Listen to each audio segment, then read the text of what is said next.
नमस्कार साथियों।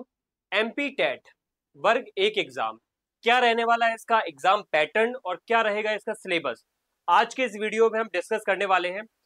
उसके पहले एक बात बोलूंगा, एग्जाम गुरुजी का जो हमारा डिजिटल प्लेटफॉर्म है, आपको ऑलरेडी यूजीसी नेट जैसे एग्जाम, एमपी सेट जैसे एग्जाम और असिस्टेंट प्रोफेसर जैसे एमपीपीएससी के प्रेस्टिजियस एग्जाम की तैयारी ऑलरेडी करवा रहा है और करवा चुका भी है। कुछ मामलों में हमारी टेस्ट सीरीज ने बहुत अच्छा परफॉर्मेंस भी दिया है, आप देख सकते हो हमारे ऐप पर। तो साथियों, यहाँ पर अब हम कहीं ना कहीं कदम रख रहे हैं आपके बेहतरीन और फेवरेट एग्जाम, वो है शिक्षक भर्ती के एग्जाम्स। एमपी टेट उसमें बहुत ज्यादा क्या है, लोगों का फेवरेट बना हुआ है। तो वो कहीं ना कहीं एक जो सिस्टमेटिक तैयारी होती है, एक बहुत आचरणबद्ध तैयारी होती है, उसमें जरूरी होता है कि डेप्थ भी हो और कॉन्सेप्ट भी हो, डेप्थ के साथ कॉन्सेप्ट भी हो और कहीं ना कहीं उसका एक बहुत सिस्टमेटिक रिवीजन भी हो। तो एक सिस्टमेटिक प्लान के थ्रू जो हम करवाने वाले हैं तैयारी, वो अब एग्जाम गुरुजी आपके लिए लेकर आया है। एमपीएसटीईटी एमपी टेट वर्ग एक तैयारी, जिसमें उच्च माध्यमिक शिक्षक की तैयारी आपको करवाई जाएगी और जिसका सिलेबस आज में आपके सामने, जिसका पैटर्न आज आपके सामने रखने वाला हूं। अल्टीमेटली बात यह है कि आपको पैटर्न बता दूं पहले, उसके बाद आगे की क्लासेस देखी जाएंगी, आगे क्लासेस करवाई जाएंगी। आगे जितनी भी होंगी मैराथन क्लासेस, जितनी भी होगी वन शॉट वीडियोस और जितने भी होंगे मास्टर क्लासेस आपको प्रोवाइड कराई जाएंगी, जिससे आप अपनी तैयारी को एक शार्प पीक पॉइंट पर ले जाओ। ठीक है, यहाँ पे जरूरी है कि यहाँ पे आप ये समझ लो कि अल्टीमेटली ये एग्जाम का पैटर्न क्या है। उसके बाद अपने अपने सब्जेक्ट का सिलेबस भी समझ लेना। मैं यहाँ पे पॉलिटिकल साइंस का विषय का विद्यार्थी हूँ, तो मैं आपको पॉलिटिकल साइंस के बारे में बताने वाला हूँ। ठीक है, तो हमारा आज का डिस्कशन होने वाला है कि मध्य प्रदेश का जो एग्जाम है वर्ग एक का, परीक्षा की योजना क्या है इसकी, एक प्रकार से पैटर्न की बात करें और पाठ्यक्रम यानी कि सिलेबस क्या रहने वाला है, चलिए देखते हैं। लेकिन उसके लिए जरूरी है आपको कुछ सिलेक्टेड पॉइंट से रूबरू होना जरूरी है। क्या है वो पॉइंट्स? देखो, ये जो एग्जाम है ये ऐसा एग्जाम है जिसमें आपको कुछ सिलेक्टिव बात ऐसी है जो आपको बहुत ज्यादा ध्यान में रखनी ही पड़ेंगी जब तैयारी कर रहे हो पैरेलली। तो आपको बिल्कुल दिमाग में रखना है कि ये जो एग्जाम है ये 150 क्वेश्चन का एग्जाम है। ठीक है, 150 क्वेश्चन का एग्जाम है। यहाँ पर आपको लगभग 150 क्वेश्चन पूछे जाएंगे, जिसमें आपको हर एक क्वेश्चन पे 101 मार्क मिलेगा, मतलब एक नंबर का एक क्वेश्चन होगा, यानी कि 150 क्वेश्चन 150 मार्क्स के होंगे। ठीक है, 150 क्वेश्चन 150 मार्क्स। अब ये जो 150 क्वेश्चन है ये आपको 2.5 घंटे में पूरे करने हैं। आपको 150 क्वेश्चन 2.5 घंटे, एक प्रकार से कह सकते हैं कि 120 + 30 150 मिनट में आपको क्या करना है। एक प्रकार से कह सकते हैं कि 150 मिनट्स में आपको इन 150 क्वेश्चंस को करना है। मतलब आप देख रहे हो स्ट्रेटजी यहाँ पे कैसी हो सकती है, बहुत सिलेक्टिव हो सकती है। ठीक है, 150 क्वेश्चन 150 मार्क्स 150 मिनट आपके पास। ठीक है, अब इसमें आप कौन सा प्लान यूज कर सकते हो, कौन सी स्ट्रेटजी बना सकते हो। क्या 1 मिनट में एक क्वेश्चन करना चाहिए, क्या 1 मिनट में किस तरीके से हमें डील करना है। देखो, कुछ क्वेश्चन सब्जेक्टिव है आपके, वो 1 मिनट में 3 भी हो सकते हैं, 4 भी हो सकते हैं, लेकिन मैथ में 4 मिनट में एक क्वेश्चन भी हो सकता है। समझ में आई बात? तो कुछ ऐसे एनालिटिकल क्वेश्चंस रहेंगे, कुछ ऐसे कॉन्सेप्ट वाले क्वेश्चन रहेंगे जो टाइम कंज्यूमिंग रहेंगे। ठीक है, कुछ ऐसे इतने सिंपल क्वेश्चन रहेंगे जो बिल्कुल 1 मिनट में 3-3 4-4 भी हो जाएंगे। तो यहाँ पे बेहतरीन स्ट्रेटजी क्या हो सकती है, क्या प्लान हो सकता है, वो हम यहाँ पे डिस्कस करेंगे, आपको बताएंगे। आगे की जो मास्टर क्लासेस होंगी उसमें भी बताएंगे क्या तकनीक आपको अपनानी चाहिए। लेकिन आप पहले बेसिक जानकारी से रूबरू हो जाओ कि 150 क्वेश्चन 2.5 घंटे, अल्टीमेटली 150 मिनट। ठीक है, अब आती है तीसरी बात की जो पात्रता परीक्षा है, ये एक मतलब पहला ही वर्ड लिखा है, ये पात्रता परीक्षा है। मतलब ये होता है एग्जाम, जैसे आप यूजीसी नेट एग्जाम देख लो, एमपी सेट एग्जाम देख लो, तो ये टेट एग्जाम जो होते हैं या अलग अलग स्टेट में स्टेट एग्जाम जो होते हैं, ये एलिजिबिलिटी टेस्ट होते हैं। ये आपको योग्य बनाते हैं, पात्र बनाते हैं आगे के शिक्षक भर्ती एग्जाम्स को देने के लिए। इनके बिना आप शिक्षक भर्ती एग्जाम नहीं दे सकते हो।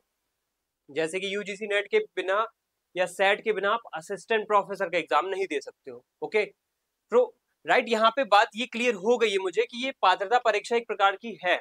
दूसरा है यहाँ पे एमसीक्यू बेसिस पे क्वेश्चन पूछे जाएंगे और तीसरी बात है हर प्रश्न पर 1 अंक होगा। और अल्टीमेट बात, एग्जाम्स में पेपर कितने होंगे, सीधी सी बात मुद्दे पे आते हैं। एग्जाम्स में पेपर कितने होने वाले, पेपर 2 होने वाले हैं, एक पेपर फर्स्ट एक पेपर सेकंड। पेपर फर्स्ट जो है उसको बोला जाएगा यहाँ पे पार्ट ए। ठीक है, अगर आप असिस्टेंट प्रोफेसर जैसे एग्जाम दे रहे हो तो वहाँ पे पेपर 1 ही बोला जाता है, वो सेपरेट होता है, पेपर 2 अलग होता है, बीच में 2 घंटे का गैप भी मिलता है। ये ऑनलाइन एग्जाम होगा आपका। यहाँ पे पार्ट ए पार्ट बी बटा रहेगा।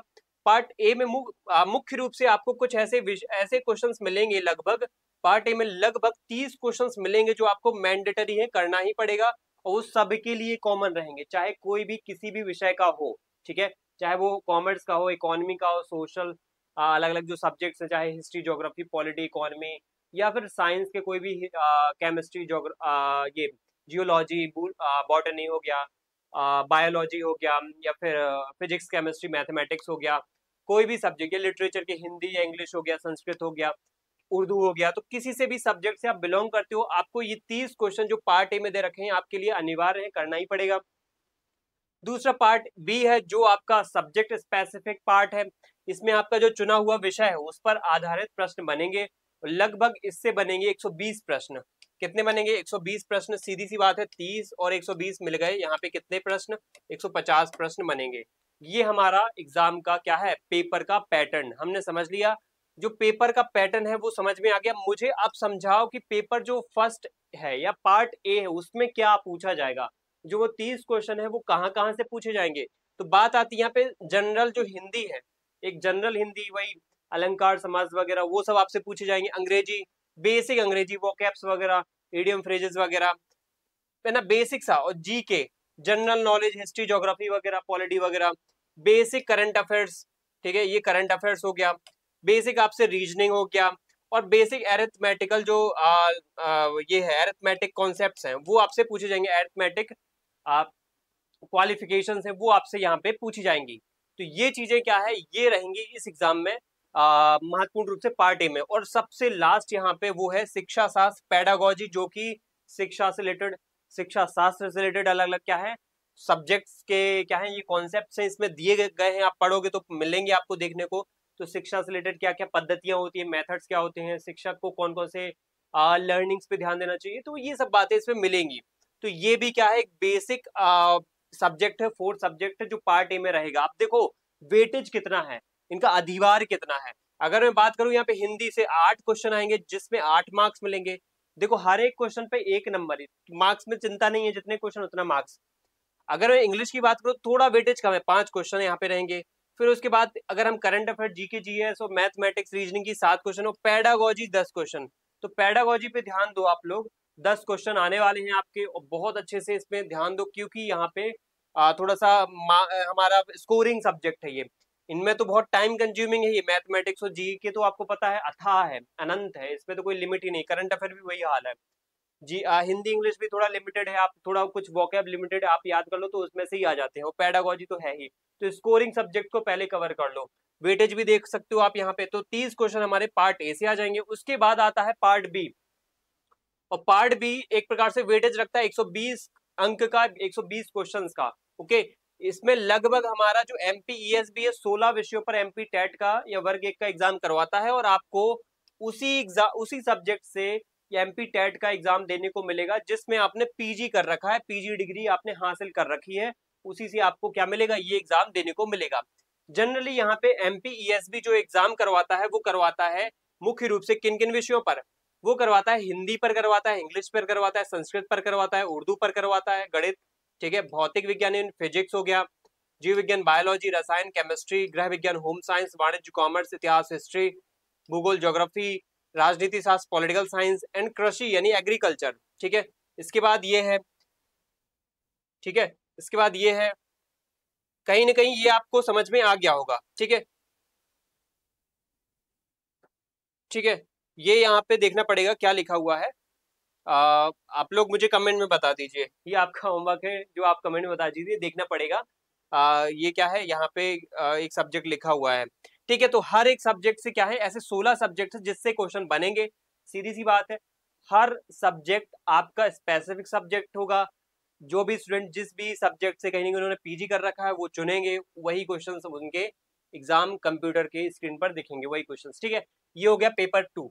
अब मैं जो आपको पढ़ाने वाला हूँ, जिसकी मास्टर क्लास में अब आकर के यहाँ पे आप इस प्लेटफॉर्म पर लेने वाला हूँ, एग्जाम गुरुजी के प्लेटफॉर्म पर, वो है राजनीति शास्त्र का विषय। राजनीति शास्त्र का विषय मेरा सब्जेक्ट है, आप देख सकते हो मेरी क्लासेस असिस्टेंट प्रोफेसर की क्लासेस मैं ऑलरेडी ले चुका हूँ, यूजीसी नेट की क्लासेस मैं अभी हाल फिलहाल में ले रहा हूँ। तो उसी कड़ी में कहीं ना कहीं मुझे लगा कि सब्जेक्ट जो मैं आपको पढ़ाने वाला हूँ पॉलिटिकल साइंस, ये आपके सामने ये इस प्रकार का जो सिलेबस है, अगर मैं कंपेयर करूँ यूजीसी नेट और असिस्टेंट प्रोफेसर का, तो ये उसका 10% है, सिर्फ 10% है। ठीक है, मतलब वो इससे 10 गुना ज्यादा है, 10 से 20 गुना ज्यादा है। तो मुझे लगता है कि मैं आसानी से आपको उसकी बेहतरीन मास्टर क्लासेस, वो भी इन डेप्थ कॉन्सेप्ट के साथ आपको प्रोवाइड करा सकता हूँ। और आप अगर बिलीव ना हो तो आप मेरी क्लासेस को देख सकते हैं, यूट्यूब पर जाकर के देख सकते हैं, मास्टर क्लासेस देख सकते हैं एग्जाम गुरु जी के प्लेटफॉर्म पर, और कहीं ना कहीं हमारे द्वारा करवाए गए एमसीक्यू सेशन भी देख सकते हो, जो कि बहुत ज्यादा वरदान साबित हुए एग्जाम्स में। तो इसीलिए आगे आने वाले हमारे इस एग्जाम को लेकर के भी जो एमसीक्यू सेशन रहेगा वो भी आपके लिए फायदेमंद होगा। ठीक है, तो अब डिस्कशन कर लेते हैं कि राजनीति शास्त्र में आपको कौन कौन से टॉपिक्स पढ़ने पड़ेंगे, कौन कौन सी यूनिट्स है, कौन कौन से टॉपिक्स है जो आपके लिए काम के हैं, जो मैं आगे आपको मास्टर क्लास के माध्यम से पढ़ाने वाला हूँ। पूरा सिलेबस आपको एक एक word to word in depth आपको ऑनलाइन प्रोवाइड करा दूंगा। ठीक है, ये आप समझ लो यहाँ पे, इसलिए आपको कोई यहाँ पे एक्स्ट्रा कहीं जाने की जरूरत ही नहीं पड़ेगी। अब बात आती है राजनीति विज्ञान, पॉलिटिकल साइंस। पॉलिटिकल साइंस विषय में क्या है, एक तो उसकी परिभाषा, मतलब क्या होती है पॉलिटिकल साइंस, उसका नेचर, उसका एरिया, पॉलिटिकल साइंस किस किस नेचर की होती है, उसका एरिया, क्या वो साइंस है, क्या वो आर्ट कैटेगरी में आता है, ठीक है, या फिर वो दोनों है। तो ये ऐसी बातें आपको यहाँ पे देखने को मिलेंगी। प्रकृति के राजनीतिक सिद्धांत, परंपरावादी आधुनिक सिद्धांत, ये आप सब देख सकते हो, एवरीथिंग ये सब आप ऑलरेडी यूजीसी नेट के सिलेबस में मिलेगा आपको पढ़ने को। ये तो क्या है, एडिशनली मेरा कवर हो रहा है तो मैं आपको प्रोवाइड करा ही दूंगा, लेकिन ये सब आप क्या है यूजीसी नेट के सिलेबस में देख सकते हो। खैर, अब इस पे आते हैं पॉइंट पे कि जो ये एग्जाम है, एमपी टेट का एग्जाम है, ये एक स्टेट बेसिस पे एक वर्ग कहीं ना कहीं एक का एग्जाम है। और दूसरी बात है कि ये लेवल 10 का एग्जाम तो है नहीं, जैसे असिस्टेंट प्रोफेसर का एग्जाम होता है, शिक्षकों का है, प्रोफेसर का तो है नहीं, तो गहराई उतनी नहीं होगी, है ना। आप ये टेंशन मत लो कि ये यूजीसी नेट का पढ़ाने वाले हैं, मैं नहीं पढ़ाने वाला, मैं स्पेसिफिकली सेपरेट लेक्चर रिकॉर्ड करूंगा आपके लिए, जिसमें क्या होगा, डेप्थ क्या है, मीडियम स्तर, बैलेंस स्तर पे होगी। ठीक है, जो कहीं ना कहीं आपके लिए ज्यादा भी नहीं होगी और कम भी नहीं होगी, बैलेंस होगी। ठीक है, अब बात आती है यहाँ पे अगला पॉइंट क्या है, शक्ति और अधिकार, राज्य की उत्पत्ति, साम्राज्यवाद, इंपीरियलिज्म क्या होता है, बहुल्यवादी आलोचना उसकी। इसके बाद है नागरिक अधिकार, हमारे जो सिविल राइट्स होते हैं उसमें मौलिक अधिकार, फंडामेंटल राइट्स, फंडामेंटल ड्यूटीज, राज्य के नीति निर्देशक तत्व, और ये जो ह्यूमन राइट्स है। फिर है यहाँ पे स्वतंत्रता, समानता और न्याय, यानी कि लिबर्टी, इक्वालिटी एंड जस्टिस। प्रजातंत्र की बात करें, डेमोक्रेसी की बात करें, तो ये आइडियोलॉजी की बात यहाँ पे आ गई। यहाँ पे देखो बेसिक फंडामेंटल उन्होंने पॉलिटिकल साइंस की डेफिनेशन, उनका एरिया पूछा, उसके बाद आ गई ये आइडियोलॉजीज पे, ये यहाँ पे बीच में उन्होंने मौलिक अधिकार, ये विचारधारा ही है अधिकार को लेकर के। फिर उसके बाद ये विचारधारा आ गई प्रजातंत्र की। फिर प्रतिनिधित्व का सिद्धांत, विकास और कल्याणकारी राज्य व्यवस्थापिका, यानी कि लेजिस्लेचर, कार्यपालिका एग्जीक्यूटिव, और न्यायपालिका जुडिशरी, शक्ति पृथक्करण क्या होता है, इनके पीछे बैलेंस, पावर सेपरेशन क्या होता है।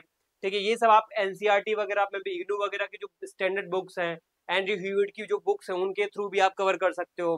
जनरली जो यूजीसी नेट के होते हैं वो एंड्रयू ह्यूबिट को प्रेफर करते हैं, हम यहाँ पे एनसीईआरटी को बेसिस मान करके, इग्नू को बेसिस मान करके आपको पूरा कराएंगे। ये संविधान, हमारे देश का कॉन्स्टिट्यूशन, उसका मीनिंग क्या होता है एक्चुअल में, एक बेसिक जो एक थियोरेटिकल संविधान की बेसिक जो डेफिनेशन होती है वो यहाँ पे पढ़ेंगे। संविधान के सोर्सेस क्या है हमारे देश के, संविधान के प्रकार क्या है, शासन प्रणालियां, संसदीय एवं अध्यक्षीय शासन प्रणालियां, एकात्मक, यूनिटरी और संघीय यानी फेडरल जो गवर्नेंस सिस्टम है, दलीय पद्धति, पार्टी सिस्टम, प्रेशर ग्रुप, दबाव समूह जिसको बोलते हैं, भारतीय राष्ट्रीय आंदोलन, इंडियन नेशनल मूवमेंट, इनका संक्षिप्त इतिहास, ये किस तरीके से हमारी इंडियन पॉलिटी में कहीं ना वर्क करता है, अपना रोल निभाता है, और उसमें कहीं ना कहीं इफेक्टिव एक प्रभाव डालता है। निर्वाचन आयोग, इलेक्शन कमीशन ऑफ इंडिया, संघीय शासन, उसका अर्थ क्या है, परिभाषा क्या है, विशेषता क्या है, राष्ट्रपति हमारे देश में, संसद हमारे देश में, प्रेसिडेंट, पार्लियामेंट, कैबिनेट, हमारे देश के प्राइम मिनिस्टर, सर्वोच्च न्यायालय, सुप्रीम कोर्ट। अब देखते हैं स्टेट लेवल पे क्या है, स्टेट लेवल पे राज्यपाल, governor, Vidhan Parishad, state legislative council, हमारे देश के चीफ, हमारे देश में हर एक राज्यों का चीफ मिनिस्टर की स्थिति क्या है, व्यवस्था क्या है, केंद्र और राज्य में संबंध, सेंटर स्टेट रिलेशंस, राष्ट्रीय एवं क्षेत्रीय राजनीतिक दल जो है अलग अलग देश राज्य में, आपको पता है देश में 6 क्या है राष्ट्रीय दल के रूप में मान्य है। भारतीय राजनीति के मुख्य मुद्दे, जाति, धर्म, भाषा, क्षेत्रीयता, और गरीबी, ये कैसे हमारे देश की पॉलिटिकल सिस्टम को इम्पैक्ट करते हैं, प्रभावित करते हैं, वो बातें हम यहाँ पे पढ़ेंगे। अब आता है अगला 11वां पॉइंट, राजनीतिक चिंतन, पॉलिटिकल थॉट्स, जिसमें भारतीय राजनीतिक विचारक आते कौटिल्य, राजा राम मोहन रॉय, दयानंद सरस्वती, महात्मा गांधी, डॉक्टर बी.आर. अम्बेडकर, लोकमान्य तिलक।